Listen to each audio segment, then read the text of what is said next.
Welcome to the Health Fix podcast, where health junkies get their weekly fix of tips, tools, and techniques to have limitless energy, sharp minds, and fit physiques for life. Hey, health junkies. On this episode of the Health Fix podcast, I'm interviewing Michael O'Brien. He's a meditation teacher, an executive coach, an endurance athlete, and the creator of the amazing app called Pause, Breathe, and Reflect. And boy, is it a fun one. And I've been using it now for quite a few weeks, and I absolutely love it because Michael's meditations help for those folks who just aren't really into meditation, and he makes them funny. He makes it really easy to incorporate because they're a couple minutes long. And today we're going to be talking about that. And we're also going to be talking a little bit about why he's doing this. He is really big into rippling kindness, rippling something worth rippling. We're going to talk about what that means.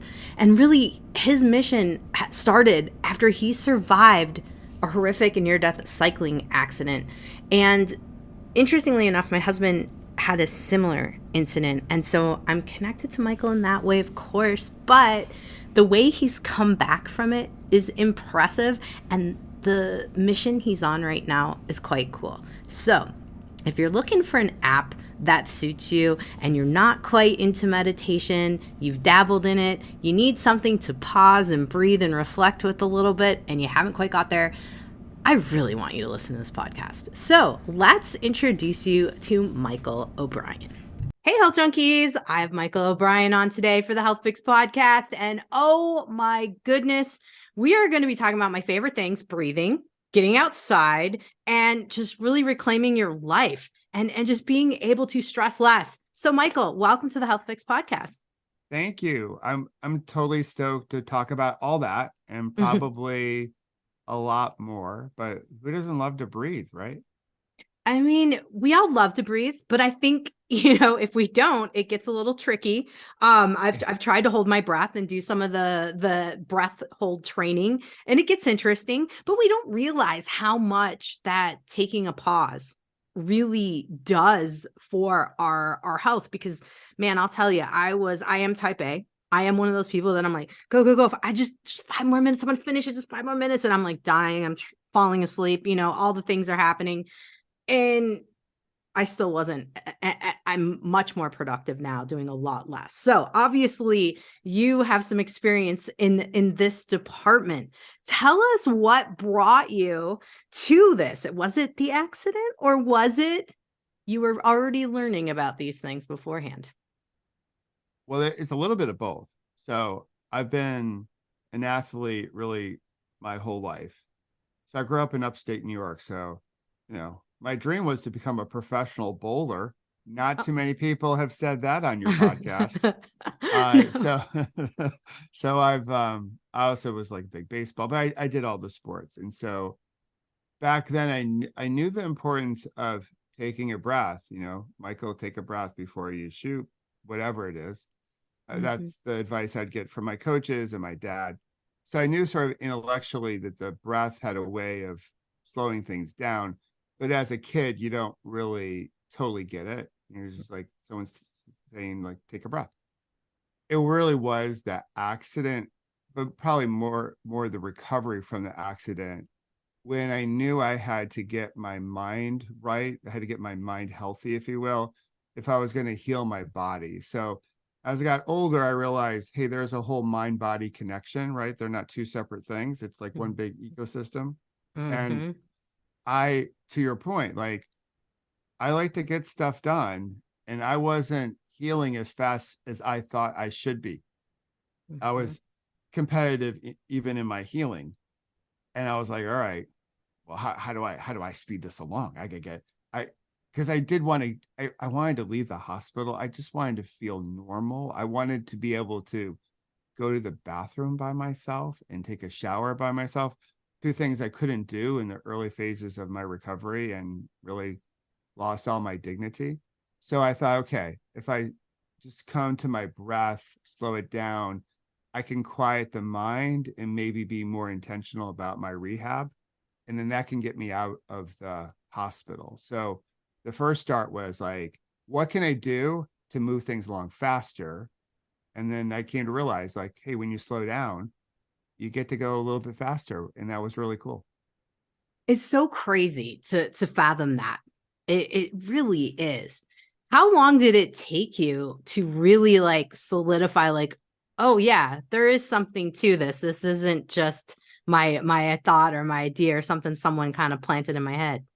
Yeah, because the idea at first, like I couldn't believe I was about to do this. So this was 2001.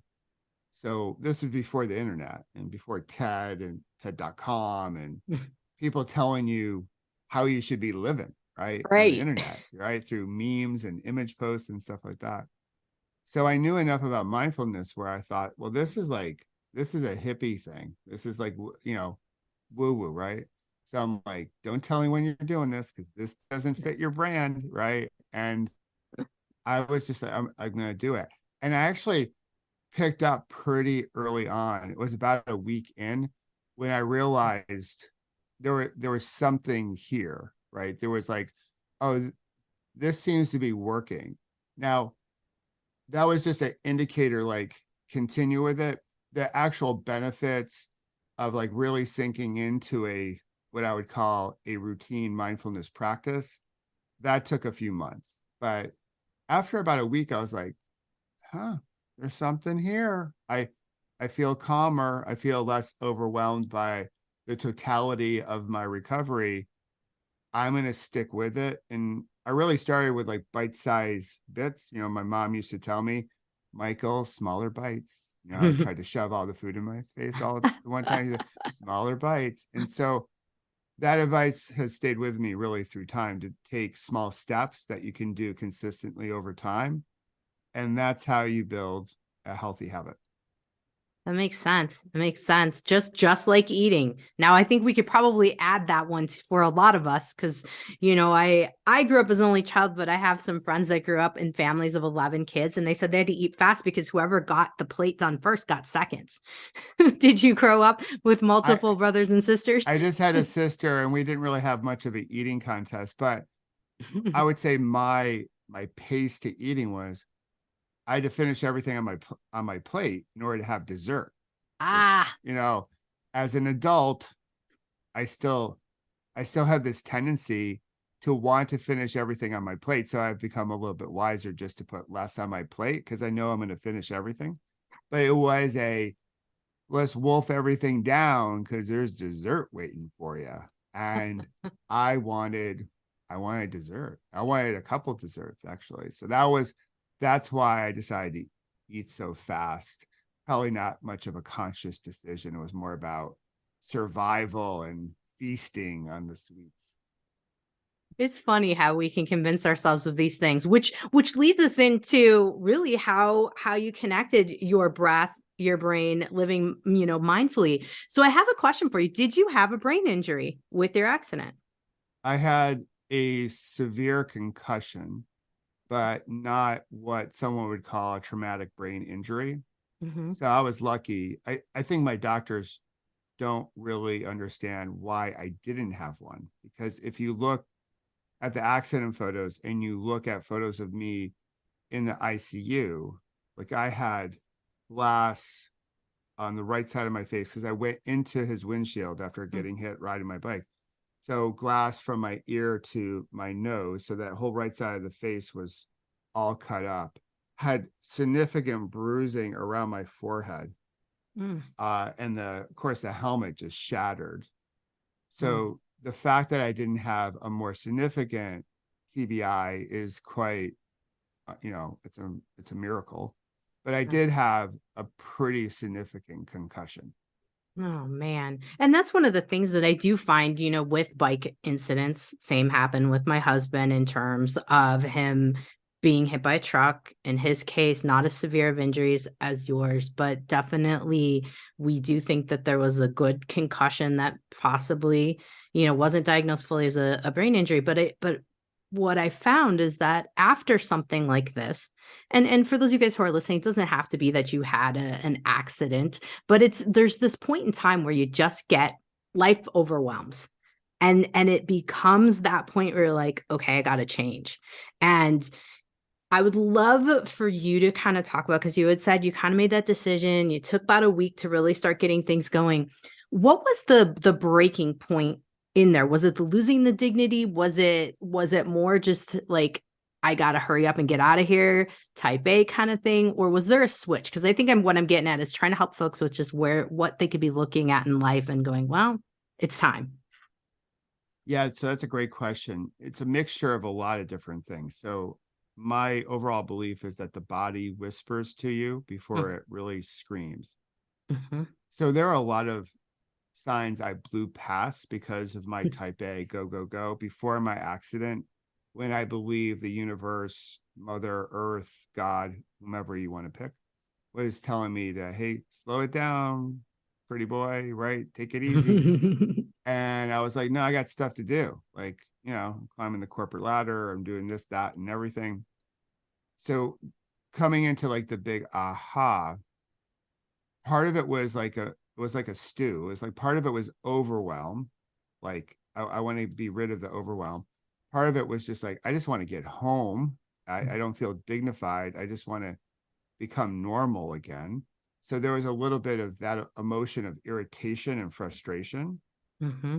There was also a opening that I saw through the whole thing when I got some advice from a mentor who told me, hey, everything is neutral until you label it.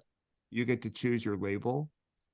So he was like, hey, you have every reason to look at yourself as a victim. No one's going to blame you. Something horrific happened to you, but maybe this happened for you, not to you. And there's a new label. So that bit of advice took me a while to process. But once I did, then I also felt maybe some abundance, that maybe this could have been happening for me. So it was all these different little feelings or big feelings, all sort of in the same pot. And I think that led to, all right, how do I want to live? And it wasn't a microwave moment. This has been a slow cooker type of thing. And it hasn't been linear either. That's how most change happens. So it was a little bit of everything driving me into, all right, you got to show up differently for life. The way you were doing it before wasn't working well enough. You were carrying way too much stress. You were chasing your happiness. You weren't fully living life. So let's change the game. And that was the exhilarating and also quite frightening aspect of all of it, because I was venturing into uncharted waters. Well, we're glad you did, because so guys, we got to talk about his app. It's the Pause, Breathe, Reflect app. We're going to dive into that here in a couple of seconds. And I had a chance to kind of take a big old look at it today, and I enjoy it for a couple of reasons. But, one of the things that I want folks to really understand from the podcast is that, of course, you don't have to have a severe accident to make change. For a lot of people listening to this, because of course the podcast is called The Health Fix, and it's one of those things that we might be having certain issues going on with our health that are the body screaming at you like, yo, it's time. It's time. Have you had some folks who've jumped on the app, give you some feedback, or any of your, I mean, I'm guessing, because you've been an executive coach for a while too, meditation teacher. I'm guessing you've heard some stories from folks about how they just got to this point where like, I need something different, and they found you, and then you guys work together, and now they're thriving. So I'd love to hear a story. I think folks would love like a testimonial-ish Yeah. story. I think for a lot of them, they know they want to make a change, right? They feel it in their mind, their heart, their body, going back to body whispers, body screaming. For the executive coaching clients that I have, a lot of them hire me because I used to be an executive in corporate life. And they're like, oh, you used to do what I do right now, and you seem to have done it with a bit of grace. So I want to learn from you. And then obviously people coming into the app may not know me as an executive coach. They just want to find a way to stress less to help improve their health. So I think for all of them, they're all coming from different corners of the world. it's this notion of like, I need to slow it down and change the conversation I'm having with myself. And Mhm. that's the big one. Like, if you're going to be a reductionist, I believe Mhm. a lot of it comes down to what's that conversation you're having with yourself. So there are a lot of folks that have, climbed the corporate ladder to the highest places in their company. But some of the best ones are, there's one person, Deanna, who became a driver for the first time at, like, in her late 30s, um, because she was always, well, I think, frightful of driving. And Mhm. through the Pause, Breathe, Reflect app and through the live meditations we do, she realized that we can do hard things and we can do hard things together. And so Mhm. she brought us along, like the whole community, as she went through her tests. And I think that's really cool. Wow. And from a corporate perspective, companies hire me to coach their leaders, but the best success stories I've heard are people who say, I'm better at home. Right? My partner, my wife, my husband says, I'm just more present, I'm calmer, I'm less reactive, I'm making more meaningful connection with my kids. Those stories to me are the ones that matter most, because for all of us, we hang up our corporate cleats at whatever age. And we might still have, if we're living a healthy life, 35, 40 more years in front of us with medical technology. And we're going to have those people, family and friends, near us. Those are the people that matter most. The corporate people, if you're lucky, 5 of them stay friends, maybe 10 if you're really a nice man or woman. But for the most part, it's the family that takes care of you. And for them to receive that type of feedback, or their family to notice in the way that they have, that's meaningful. That's, for me, I feel like we're making a big difference when that type of change happens. Absolutely. Absolutely. I look at it and go, okay, it's an app, and just looking at the app, I'm going, this could change. You could get a whole family around the app working on this together. I've been having families breathing together as part of their wind down routines, and I absolutely love it because it's just so much fun. So listen, guys, do you hear that? I just opened the app and you get the birds that are coming in. It's peaceful just coming in here. So tell us about the app. Like, how did the app evolve for you? Where did the idea come from? And let's dive into the app a little bit more. Yeah, so this is a really good origin story, because going back to the recovery from my accident, so it's early 2000s, I have this meditation practice, this mindfulness practice, and I'm going back to my corporate life.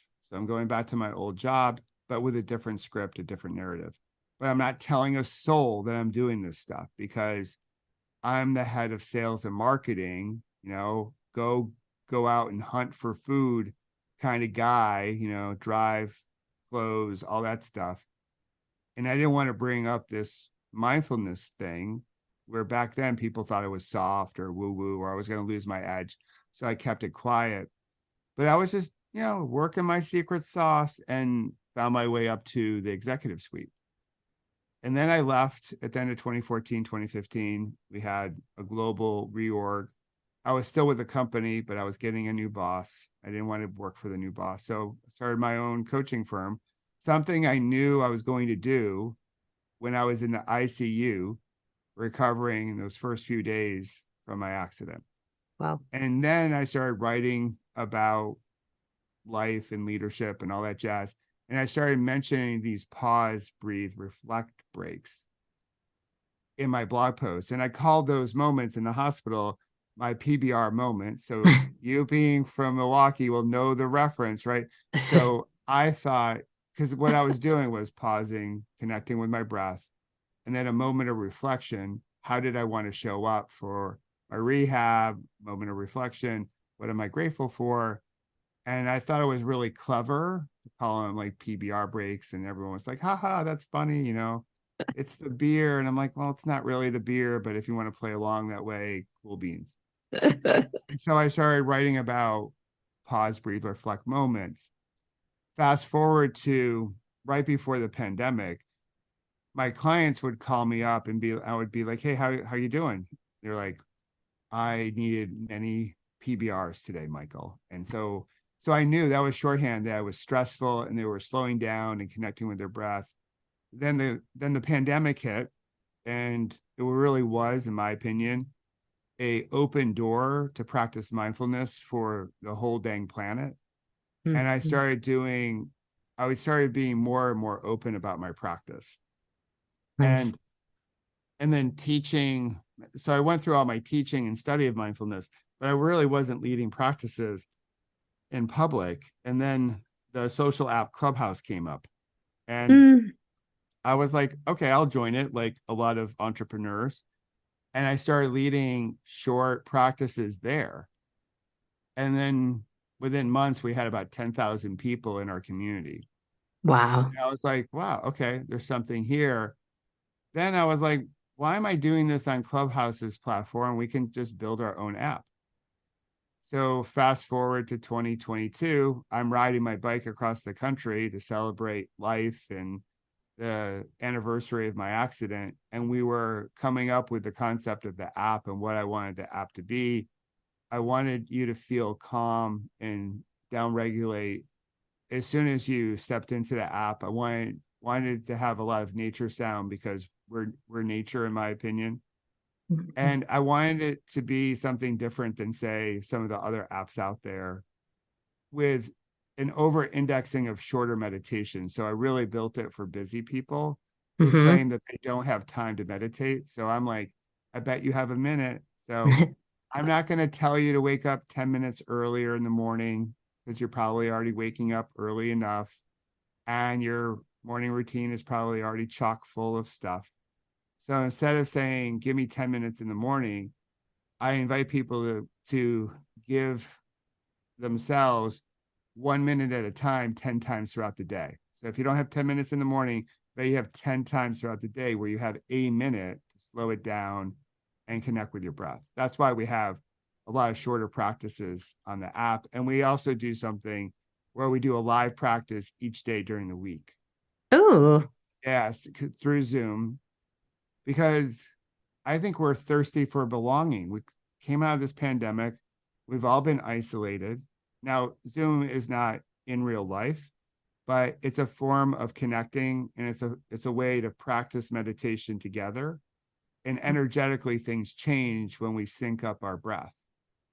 And so I wanted our our app to be about community, not just you're hanging out by yourself alone in your apartment on the Pause, Breathe, Reflect app. I wanted to at least give you an opportunity to come into a community and meet others who also want to live more mindfully and with greater health. That's awesome. And especially the identification that people are looking for a community. I find that with my patients quite often that folks will reach out to me and be like, do you know where there's a group where there's other health-minded people? Because one gal in particular just literally it was earlier this week. She was like, I just want to do something where it doesn't involve going out to eat or going out and drinking. Like, is there something healthy? And so you know who's getting this referral to your app. All right. I love it. And we meet about a half an hour for each session. So people come in, we gather, we do a short practice, 7 minutes or so, maybe a little bit longer. And then the balance of the time, I might do a little talk, a little Dharma talk, or we just create some space for people to share what's on their mind or in their heart and Mhm. make a connection. And then we usually wrap up within a half an hour. So it's a great way to pop in. You don't have to have your camera on. You can keep your camera off, but you can just be still, connect with your breath, and know that you're connecting with other people at the same time across many time zones. And there's something really cool about that, that it helps us feel like we're not alone, because I don't think we're alone. We're all connected. But I think we need to find ways to build connection again, Mhm. because the last 3 years were so isolating. And that's what I wanted our community to be about. It's a beautiful app. You're going to feel calm when you go into it. You're going to feel that nature vibe. You're going to have some beautiful meditations that are about everyday things in life, like putting on socks and washing the dishes and riding the elevator and all that jazz. But you also have a chance to build community with like-hearted humans. And I think that's pretty cool.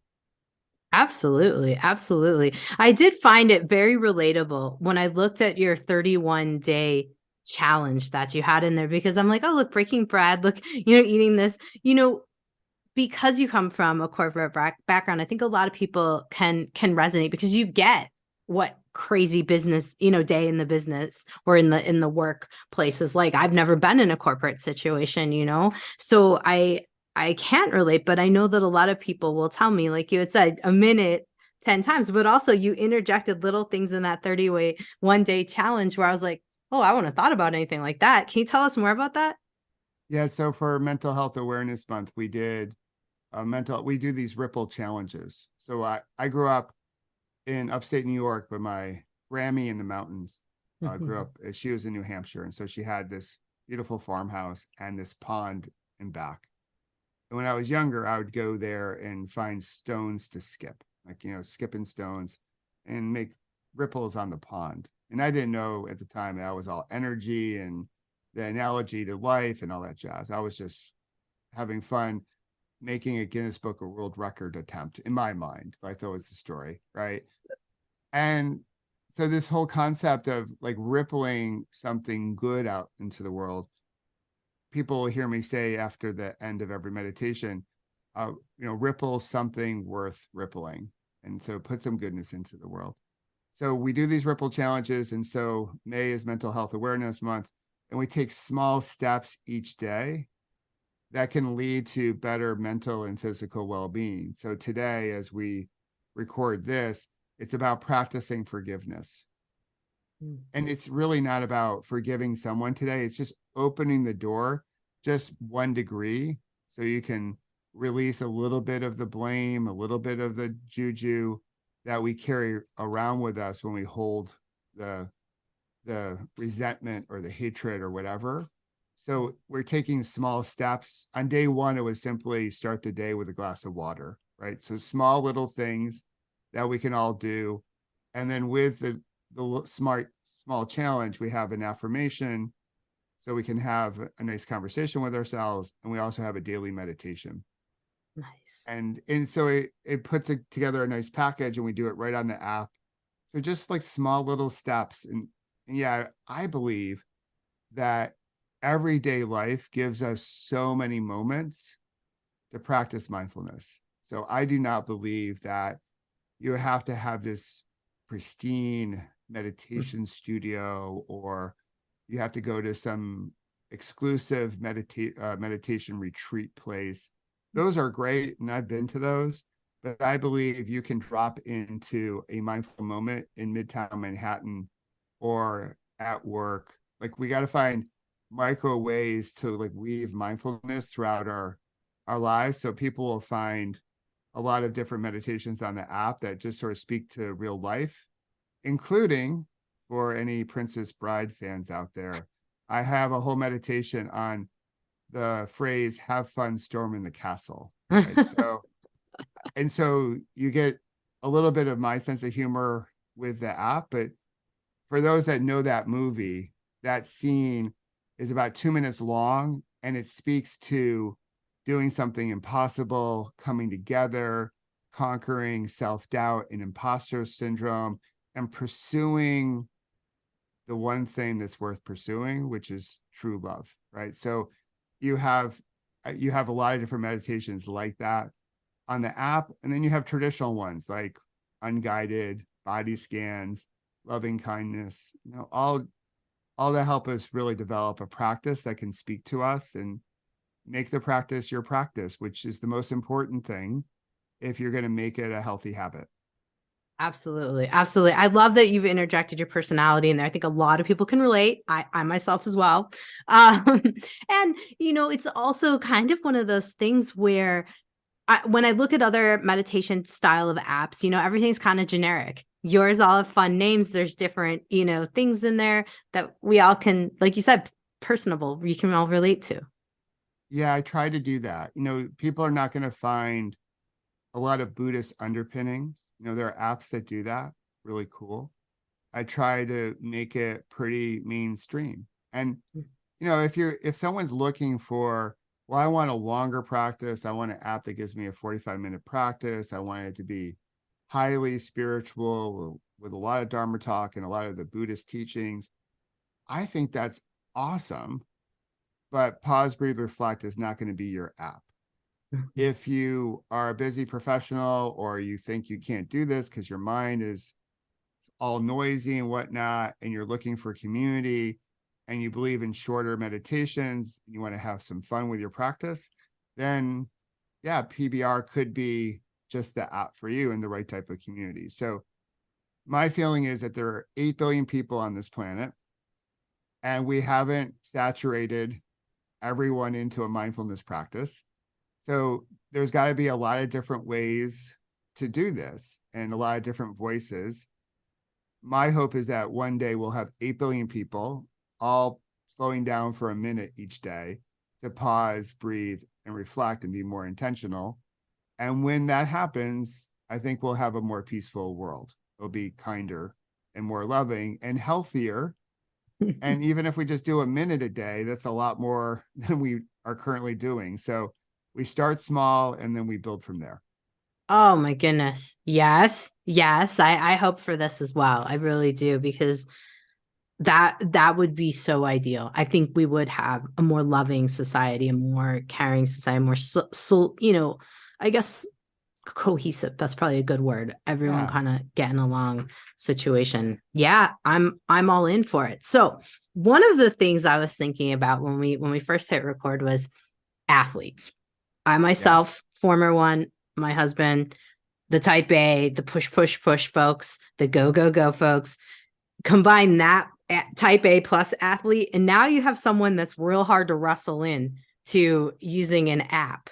And even, we'll track the daylights out of our workouts. What have you done with your workouts and interjected the app? Have you worked with some moments to breathe during your workouts? Have you played a little bit with that side of things? Tell us what you've been doing on that side with the fitness side of things. Yeah. So for a lot of the type A personalities that love to work, I don't call it mindfulness. I just call it breath work. So there are a bunch of breath work patterns on the app. And that's how Pause, Breathe, Reflect started, with a box breathing pattern. So we don't even have to call it mindfulness if we don't want to, because we want to do everything around work and making it happen and all that jazz. And I've put some meditations on the app around pre and post workout, some for runners, a few for cyclists, even the pickleball player, which is growing in popularity sport here in the US. So, and I'm also doing some visualizations that will be on the app soon for someone running a 5K or a marathon, or that cyclist wanting to do a Grand Fondo or a bike race or what have you. Nice. So my feeling is that in sport, when we can connect with our body, connect with our breath, and really bring all of our senses into our sport, that we perform at a higher level. If you ask every major league athlete, regardless of the league that they're in, when they're really going well, they're in a state of flow. Mm-hmm. And when they're in a state of flow, what they usually report back to ESPN is that the game is slowing down for them. Mm-hmm. That 97-mile-per-hour fastball feels like it's coming in like a beach ball at about 50 miles an hour. So by practicing breath work or mindfulness, we can access flow, I think, a little bit more easily. We can slow the game down, and now we can perform at a higher level. So for me, like when I rode my bike across the country, I was practicing a lot of this, right? Because there are days where I just wanted to get to my finish line, and that was an indicator that I had to come back to this pedal stroke and this moment. And sometimes it was self-talk to get through some of the tough hills or the rainy moments. Sometimes it was just trying to listen to my body, right? But I I was really sort of in I try to be in each pedal stroke, be in the moment, knowing that if I put a whole bunch of them together, that gets me to the end of today's stage. But the whole concept of slowing down opens up this portal where we can find flow in our sport. We can't chase flow. We can't like, oh, I got to recreate flow. Like flow doesn't work that way. It comes to you, but it only comes to you when you have a state of relaxation. So this sweet spot between being alert and being relaxed. There's like that middle ground Mm. there. To me, that's the state of flow. And by practicing breath work and mindfulness, I think it will visit us more frequently. I like that description because chasing flow is something that I find a lot of people are doing. I myself included for years was like, I just got to get to my sweet spot. I just got to get to my sweet spot. And the harder that I tried, the further away I would get from there. I'm sure you've seen that too. Oh, all the time. And I've done it too. It's like, I have my practice, and not every day, even as a meditation teacher, it's not easy. I'm like, where are the endorphins? Where are my endorphins? I'm working out. My endorphins should be here. Where's my high? I want my high. Like, where's my flow? What's going on? This ride sucks. Oh my gosh. And it's like, okay, Michael, chill out, brother. Right. So I have my moments too. So I think meditation teachers sometimes can, or some health practitioners, we can all take ourselves a little bit too seriously. Mm. We all have moments. We're all perfectly imperfect. And I have mine as well. So yeah, but last night on the ride, I was like, all right, where's my rhythm? Where's my flow? Like, why is this so hard? And then I just said, you know what? Just like keep pedaling, but try to enjoy the ride. Just have fun. Like you're riding your bike. It's a nice night. You're not going pro, right? So just take a chill, right? And that was healthy. And I just found a way to connect with my body and my breath a little bit more. And the rest of the ride was really enjoyable. It was a really great ride. And but the first part of it, not so much. I was chasing my flow, and flow did not want to be chased last night. She was not in the mood. Oh, that's Not in the mood. funny. No, she kept on riding away from me. The faster I went, she Oh, went faster. I could never close the gap. oh my goodness. That's funny you mention all that, especially when you're like, where my endorphin hits, because I think that's one of the things I'll often hear from a lot of women, that run. They're like, that's why I do it. I run because I have to run to get my chill. And if I'm 6 miles in, that's when it hits. And if it doesn't hit, I just keep running and I get mad. And I'm like, how can we turn this around? And you just explained it perfectly. Yeah. Yeah. Ease your grip, right? So, from a cycling perspective, gripping your handlebars and having white knuckles is a very stressful way to ride. You need to hold on to the bars, but just ease your grip a bit and then allow the ride to come to you, or allow the run to come to you. Yeah, but I've been there. Like you want things to click. You want that runner's high or the athlete's high. And when it doesn't come, yeah, now we're pissed off. And we come back home in a worse mood than when we started. And that's probably not the best thing. And then we tend to eat to numb our dissatisfaction with our run. And now we're even further behind than when we began. Oh man, that's true. It's true. The food thing after the disappointment, the stuffing it down kind of situation is so common. It's And so I'm common. Yeah, it's like you're irritated and you're like, ah, screw it. I'm just gonna have whatever. Or we do tend to overeat our workouts a Mhm. lot, especially, hey, some people do exercise, they get their run on or their bike ride on as a way to manage weight, to have a healthy weight, or maybe even to lose weight. But I generally believe that we overeat our workouts. We think we have this great liberty to like just pound down the food, and sometimes not the best food because we're like, oh, we just worked out, like our bodies can take it. And I think as we get a little bit older, we have to become a little bit wiser about how we nourish ourselves after a workout to make sure that workout really takes hold and we can use it to build into better workouts and better health as we go forward. Absolutely. Absolutely. So you guys heard it here. It's time to go to pause, breathe, reflect when you're done with your workout. And before you even have the free one too, like you mentioned. So I love it. I love it. Oh my goodness. Michael, we have so many good things that folks can take away from this podcast. I'm excited for folks to listen to it. Now, the app. Where do they find it? How do they learn more from you? Give us the scoop so folks can get all the details from you. All right, here's the scoop. So the app you can find at the App Store and Google Play. All you have to do is type pause, breathe, reflect, and it'll pop right up, and download it and stress less right away. And you can do that pre-workout and post-workout, 1-2 minute practice to set your intentions and have a moment of gratitude before you cool down. And then for more information just about me, you can go to pausebreathereflect.com.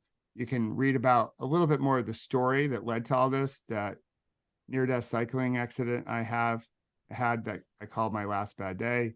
And then there you can find Instagram for wonderful photos that can help you chill out and share a little bit of my cycling journey and all that stuff like that. Love it. Love it. I will be following you on Instagram. We've got the app right here. You guys heard it. I'm going to put it back on again so you guys can hear the birdies because there's something about it. You guys hear that? Such a nice bird sound. I just would listen to that. I wouldn't even, I got that. And I'm like, my feeling is if you just pop into the app, like when you pop into the app each time, as you know, it invites you to take an inhale and a nice slow exhale. So that takes about 10 seconds. And then you pop into the app and listen to nature, watch a little bit of the video. You might not even have to do the meditation. You can downregulate just then. It's like 30 seconds or so. And then you can get on with your next moment. So I just believe like take micro moments throughout the day to slow down and chill out and stress less. It'll help you show up for those moments that really matter in the way that you wish to show up. Absolutely. Well said. Well said. Thank you for sharing all of these moments with folks. And we definitely hope to get that ripple effect going and shoot for that 8 billion of folks just nice, chill, and loving on each other. That's my MO. I love it. I love it. We'll make it happen. All righty. Thanks for coming on, Michael. Thanks for having me. Hey, Health Junkies. Are you feeling just off? Feeling like you're aging a little bit faster than you want to and wondering what in the world is up? Hey, I might have some answers for you and some direction. If you want to chat with me, I am offering complimentary calls right now. You can head over to Dr. spelled out JKRAUSEND.com. Take my quiz, click on the schedule a chat, and let's talk and see if we can get you in the right direction. And if I'm able to help you, I'm going to let you know. Otherwise, I'm going to help you find what you're looking for. Head over to drjkrausend.com and check it out now. Hey, fellow health junkie. Thanks for listening to the Health Fix podcast. If you enjoyed tuning in, please help support me to get the word out about the podcast. Subscribe, rate, and review, and just get that word out. Thanks again for listening.